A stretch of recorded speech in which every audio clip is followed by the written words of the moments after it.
짧게 소개를 부탁드릴게요. 네, 저는 안녕하신 가영으로 활동하고 있는 안녕하신 가영이라고 합니다. 반갑습니다. 엄청 많이 와주셨네요. 네.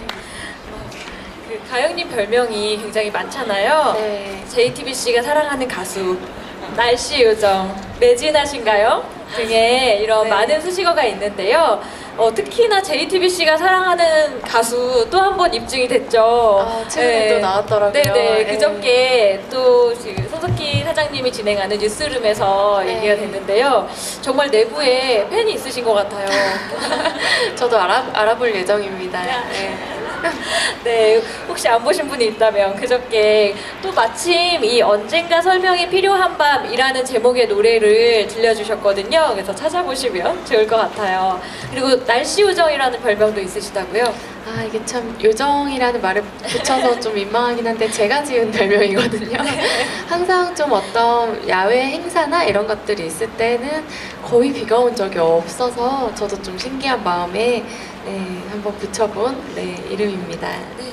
그리고 매진하신가요? 네. 콘서트만 하면 그렇게 매진이 되신다고. 네, 감사합니다. 네, 그래서 여러 가지 수식어를 갖고 있는 가영님을 모셔왔습니다. 네, 오늘 진짜 많은 분들이 일찍부터 와서 기다려 주셨어요. 네. 기분이 어떠신가요? 아까보다 또 이렇게 훨씬 더 많은 분들이 계시는데 익숙한 얼굴들도 좀 많이 보이는 것 같아요.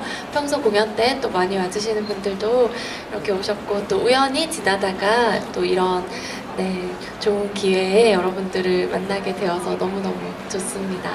안녕하세요. 네. 근데 오늘 오신 분들은 그동안은 뮤지션으로서의 안녕하신가영님을 보다가 네. 오늘은 또 작가 백가영님을 함께 볼 수 있는 그런 자리인 것 같아요. 네. 작가는 처음 하신 거죠? 그쵸. 그리고 제가 이 광화문 교보문고에 이런 일로 오게 될 줄은 정말 몰랐는데 저도 평소에 되게 자주 오는 곳이긴 하거든요. 그런데 또 이렇게 오늘은 일을 하러 오는 건 또 처음이니까 또 작가로서 굉장히 뿌듯하고 좀 떨리기도 하고 그렇습니다. 네. 그동안 싱어송라이터로서 가사는 다 직접 쓰셨잖아요. 네. 근데 또 글을 쓰고 에세이를 쓴다는 건 좀 다른 호흡의 글을 쓰는 건데 네. 어떠셨어요?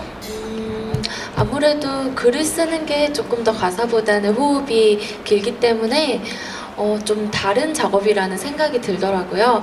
그럼에도 가사는 이제 멜로디가 있는 글의 형태이기 때문에 제약이 있잖아요. 그래서 좀 더 시간을 많이 두고 고민을 해야 되는 거라면 글은 그래도 그때그때 느껴지는 무드에 맞게 좀 재밌게 작업을 할 수 있었던 영역인 것 같아요. 가사를 쓰는 거랑 책을 쓰는 거랑 어떤 게 좀 더 쉽고 더 맞았나요? 가사를 쓸 때는 글을 쓰는 게 쉬운 것 같고요. 글을 쓸 때는 가사를 쓰는 게 쉬운 것 같습니다. 네.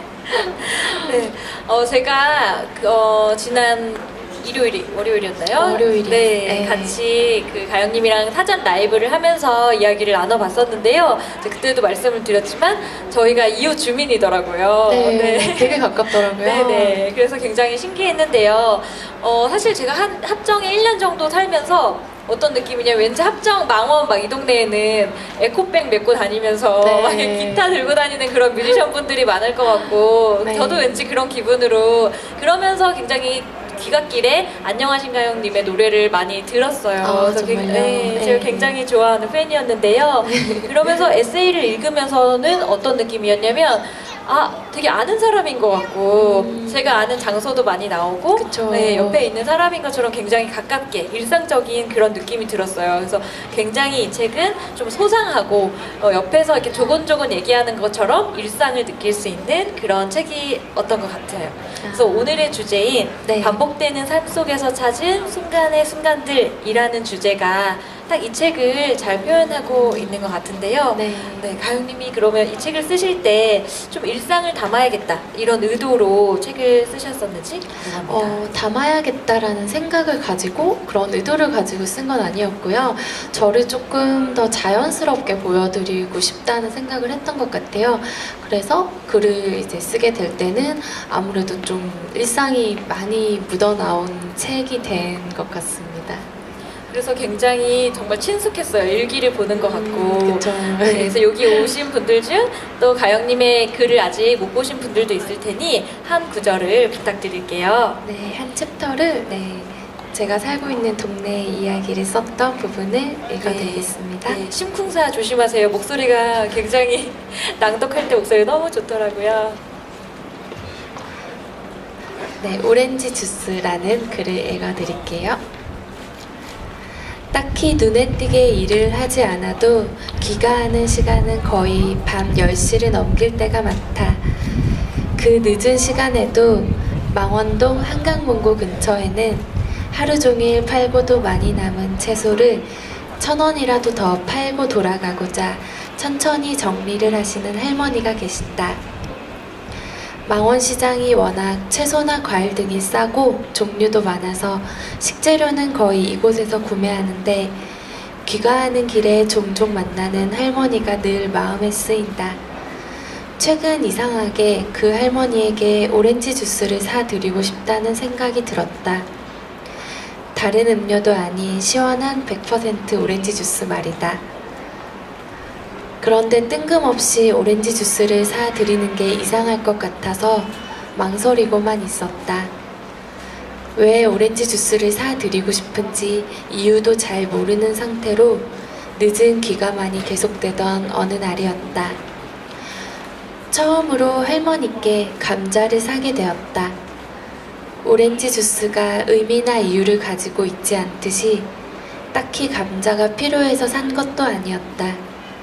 그냥 많은 채소들 중에서 감자를 샀다. 바구니에서 제일 양도 많고 비싸 보이는 감자를 고르고 낸 돈은 2,000원. 시장과 거의 똑같은 가격에 덤으로 몇 개를 더 주셔서 앞으로 어떻게 이 많은 감자를 다 먹을 것인지 고민이 되기 시작했다. 더 필요한 채소가 없느냐고 물으시는 할머니에게 감자로도 이미 충분히 무거워서 다음에 또 사러 오겠다고 했다. 무거운 감자를 바리바리 싸들고 집으로 걸어오는 길에도 이상하게 오렌지 주스 생각이 계속 났다. 종종 여기서 채소를 사야겠다고 생각했다. 언젠가 자연스럽게 오렌지 주스도 하나 사드려야지. 그 순간 감자가 너무 무거웠던 탓인지 봉지가 끊어졌다. 떨어진 감자를 주워 까만 봉지에 담았다. 손으로 봉지를 들 수가 없어 품에 안고 다시 고개를 드는데 눈앞에 편의점이 보였다.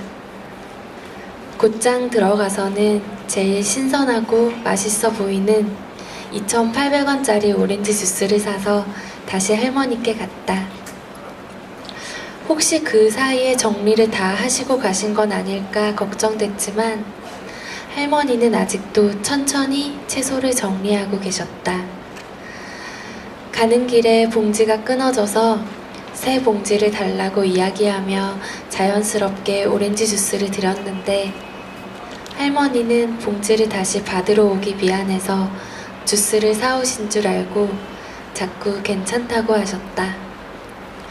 나도 계속 괜찮다고 말씀드리며 할머니의 작은 손에 오렌지 주스를 쥐어드리고 품에 안았던 감자를 다시 봉지에 담아 집으로 걸어가는데 복잡한 마음이 들었다.